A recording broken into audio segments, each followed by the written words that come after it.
क्योंकि दोस्त एक दिन आपका अंत होगा और आप सोच लेना, जिस शोहरत, जिस बेईमानी, जिस घमंड, जिस धर्म, जिस जात, जिस पैसा, जिस घमंड, जिस जलन, जिस प्रेम, जिस प्रीति, जिस द्वेष के चक्कर में आप थे, वो सब खत्म हो जाए।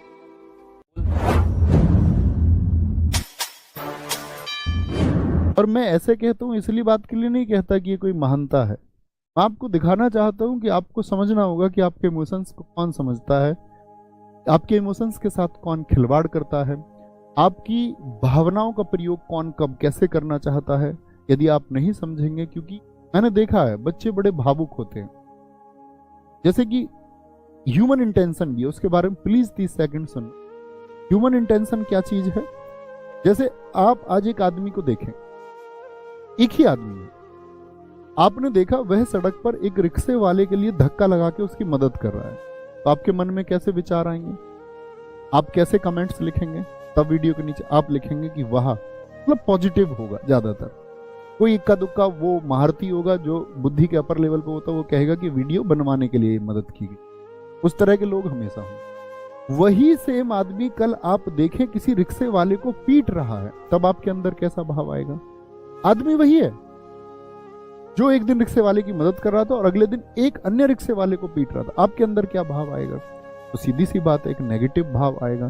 तो यानी कि दोस्त, हमारे जो इमोशंस है ना, वो सामने क्या है उसको देख करके बदलते हैं, उसी को देख करके परिवर्तित होते हैं, और हम भूल जाते हैं ये जो इंसान है इस काम को कर रहा है, हम उसके बारे में विचार तक नहीं करते कि ये सकारात्मक प्रवृत्ति का है या नकारात्मक प्रवृत्ति का व्यक्ति है।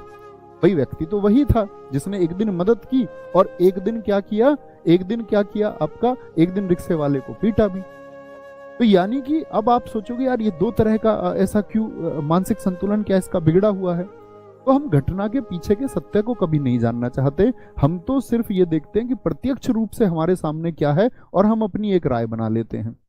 मैंने आपसे पहले भी कहा था, जो पुराने छात्र होंगे, मैंने आप लोगों से पहले भी कहा कि मुझे इस संसार में डर, भय, मृत्यु आदि किसी भी चीज का मेरे अंदर कोई भय नहीं है। कौन मेरे बारे में गलत सोचेगा, सही सोचेगा, उसका कोई भय मुझे नहीं है। मुझे किसी प्रकार के रिश्ते बहुत ज्यादा नहीं बनाने हैं कि मैं बहुत सारे रिश्ते बनाऊं कि मेरे संबंध खराब हो जाएंगे।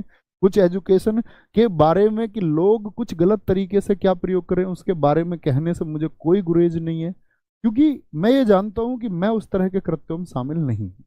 तो मैं स्पष्टता से कह सकता हूं, जैसे लोग कहते हैं भैया हाइप क्रिएट करो, वहां जाओ। अब मैं नाम भी नहीं लूंगा कुछ प्लेटफॉर्म्स के, कह रहे कि वहां वहां जाओ। मेरे पास आज से 1 साल पहले से मेल पड़े हुए हैं स्थानों के। मेरा काम वो नहीं है भाई। देखो, मैं जो करता हूँ आपके सामने मैं पढ़ा रहा हूँ, जो बात मुझे करनी है मैं आपसे स्पष्ट तरीके से कर सकता हूँ, क्योंकि मैं ये मानता हूँ कि ये मेरी फैमिली है, भाई बहन है। मैं अपने घर की चीजें आप सब लोगों के सामने पुट कर देता हूँ, जो कुछ है मम्मी पापा घर भाई बहन, वो मैं सब दिखा देता हूँ। ऐसा कुछ छुपा हुआ नहीं है, सब कुछ स्पष्ट है। कुछ भी है प्लस होता है, मैं कुछ लूंगा या कुछ आपका खरीदूंगा भी, कुछ बेचूंगा, तो वो मैं सोचता हूँ कि आप लोगों को पता होना चाहिए। उतनी चीजें मैं भर कर देता हूँ, मेरे लिए वो काफी है। क्योंकि दोस्त एक दिन आपका अंत होगा और आप सोच लेना, जिस शोहरत, जिस बेईमानी, जिस घमंड, जिस धर्म, जिस जात, जिस पैसा, जिस घमंड, जिस जलन, जिस प्रेम, जिस प्रीति, जिस द्वेष के चक्कर में आप थे, वो सब खत्म हो जाए। मैंने आपको हमेशा सिखाया, हमेशा हमने इसी एक आधार पर बात की कि हमको जो भाईचारा है वो इसलिए उसके बारे में शब्द नहीं बोलने हैं कि सामने वाले को अच्छा लगेगा, वो हमारे हृदय में बसना चाहिए, जात पात से दूर और धर्म से दूर रह के।